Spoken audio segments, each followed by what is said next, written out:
వచ్చి ఈ భూభారతి 2024 చట్టం ఏదైతే ఉందో ఈ చట్టాన్ని ఆమోదింపజేయకుండా ఏదైతే ప్రయత్నం చేస్తున్నారో ఇది సమాజము సిగ్గుపడే విధంగా చాలా బాధాకరం అధ్యక్ష.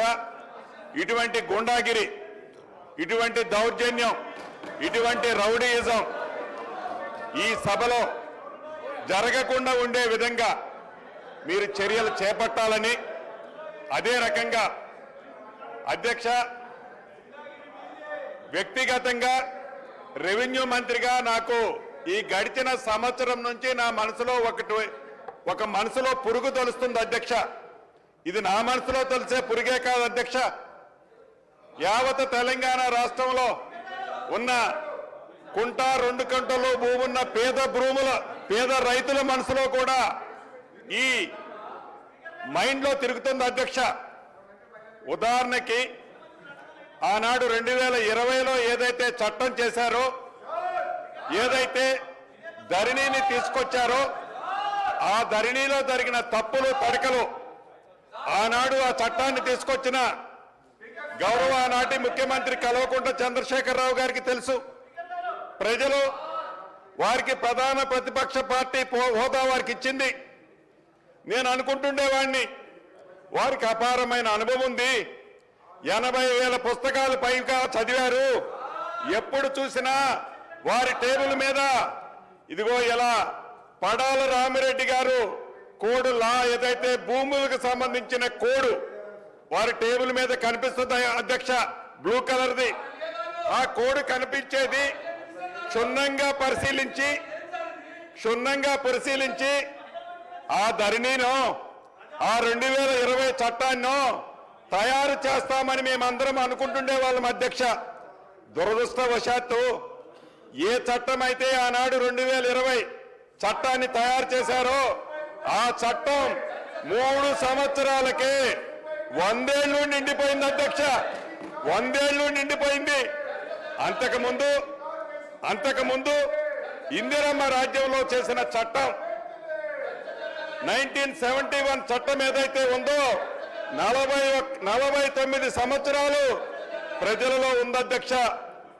100 ఏళ్ళు ఉండాల్సిన చట్టం కేవలం స్వార్థపూరితంగా వారి స్వార్థం కోసం తయారు చేసిన చట్టం 3 సంవత్సరాలకే 100 ఏళ్ళు నిండటం చాలా బాధాకరం అధ్యక్ష.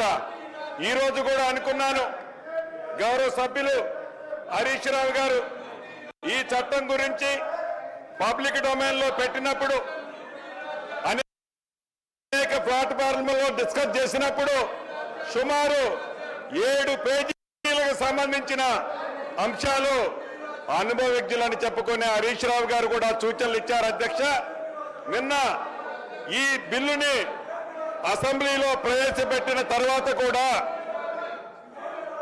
హరీష్ రావు గారు అనేక సూచనలు ఇవ్వటం జరిగింది అధ్యక్ష. అంటే ఇప్పటికీ ప్రధాన ప్రతిపక్ష పాత్ర పోషించిన ప్రధాన ప్రతిపక్ష నాయకుడు ఆ సీట్లో కూర్చొని, నేను మొదటిసారి శాసనసభ్యుని అధ్యక్ష, నేను 2014 నుంచి 2019 దాకా పార్లమెంటు సభ్యుడిగా ఉన్నాను అధ్యక్ష.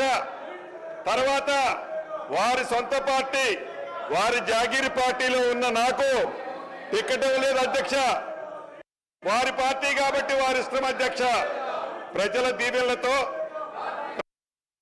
ప్రజల ఆశీస్సులతో ఈనాడు ఇందిరమ్మ రాజ్యంలో ప్రజల దయతో మా నాయకుడు రాహుల్ గాంధీ గారి దయతో ఈనాడు ఈ స్థానంలో ఉండి ఒక మంచి చట్టం దేశానికి ఒక రోల్ మోడల్ అయిన ఈ భూభారత చట్టాన్ని సభలో ప్రవేశపెట్టినప్పుడు ఆ మాజీ ముఖ్యమంత్రి వర్యులు ఆ సీట్లో కూర్చొని ఆ 80,000 పుస్తకాలు చదివిన జ్ఞానాన్ని అనుభవాన్ని నాకు చెబుతారేమో, దాని సూచనలు ఇస్తారేమో.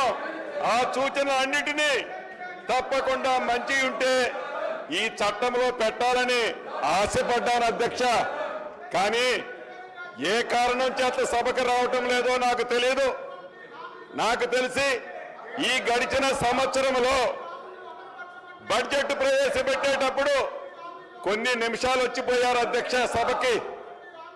ఎప్పుడైనా సభలు జరిగేటప్పుడు సభలో ప్రతి నియోజకవర్గానికి సంబంధించిన శాసనసభ్యులు ఎందుకు మాట్లాడతారంటే ఆ నియోజకవర్గానికి సంబంధించిన అనేక అంశాలు ప్రజల దృష్టికి శాసనసభలో నేను తీసుకొచ్చానని చెప్పడానికి, ప్రజల పక్షాన పోరాటం చేయటం కోసం, ఆ సమస్యలు పరిష్కరించుకోవటం అసెంబ్లీలో ప్రవేశపెట్ట ఆ ప్రధాన ప్రతిపక్ష నాయకుడు మాజీ ముఖ్యమంత్రి వర్యులు కానీ అసెంబ్లీలోకి రారు.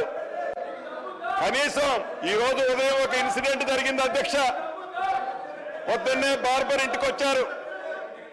బార్బర్ ఇంటికి వచ్చి ఒక గంట ప్రశాంతంగా నా కటింగ్ ఇతరత్ర చేసే సందర్భంలో ఆ నంద్ అనే అతను చెప్పాడు, సార్ ఈ రోజైనా ప్రధాన ప్రతిపక్ష నాయకులు సభకు వస్తారా? మీరేదైతే అమూల్యమైన బిల్లు భూభారత బిల్లు పెడుతున్నారో ఆ బిల్లులో ఆ నాయకులు ఏమన్నా మంచి సూచనలు ఇస్తారా అని బార్బర్ నన్ను అడగటం జరిగింది అధ్యక్ష. అంటే వారిని అభిమానించే వాళ్ళు వందల్లోనో పదుల్లోనో వేలలోనో ఈ రాష్ట్రంలో ఉంటారు. ఈ రాష్ట్రానికి ప్రధాన ప్రతిపక్ష నాయకుడిగా ఉన్న ఆనాటి ముఖ్యమంత్రి గారు సభకు రాకపోవటం సభను అవమానించినట్లా, లేకుంటే తెలంగాణ ప్రజలను అవమానించినట్లా? ఈ దౌర్భాగ్యమైన పరిస్థితి ఏందో ఒక్కసారి మీరు ఆలోచించాలి అని యావత్ రాష్ట్ర తెలంగాణ ప్రజలను కోరుకుంటున్నాను అధ్యక్ష. అంతేకాదు అధ్యక్ష, ధరణితో నష్టపోయి ఇబ్బందులు పడుతున్న సామాన్య ప్రజలకి ఒక వరముల ఇందిరమ్మ రాజ్యంలో ఈ భూభారత బిల్లుని ప్రవేశపెడుతుంటే ఒక దొర కోసం, ఒక దొర మీద వారు చేసిన తప్పులని విచారించే దాంట్లో భాగంగా కేసులు పెడితే ఆ కేసుల గురించి ఇక్కడ చర్చించాలని పట్టుబట్టడం చాలా దురదృష్టకరం అధ్యక్ష. దురదృష్టకరం అధ్యక్ష. అదేమన్నా జాతీయాన్ని దేశానికి సంబంధించిన అంశమా, రాష్ట్రానికి సంబంధించిన అంశమా, చివరికి ఒక నియోజకవర్గానికి సంబంధించిన అంశమా ఈ సభలో చర్చించాల్సినంత అవసరం ఉందా అని మీ ద్వారా ఆ సభ్యులను ప్రశ్నిస్తున్నాను అధ్యక్ష. చివరిగా ఇప్పటికైనా ప్రధాన ప్రతిపక్షం నాయకుడు ఎవరైతే ఈ సభకున్నారో యావత్ తెలంగాణ ప్రజలు ఎదురు చూస్తున్నారు. ఈ సభలోకి వస్తారని, ఈ అమూల్యమైన బిల్లు, వెరీ వెరీ ఇంపార్టెంట్ అయిన బిల్లు, ఈ భూభారత బిల్లులో పాలు పంచుకుంటారని, మంచి సూచనలు ఇస్తారని ఎదురు చూశాం. దురదృష్టకరం, వారు ఇక్కడికి రాకపోవటం దురదృష్టకరం. ఉన్నవాళ్ళు ఈ రకంగా గొడవలు చేయటం బాధాకరం అధ్యక్ష.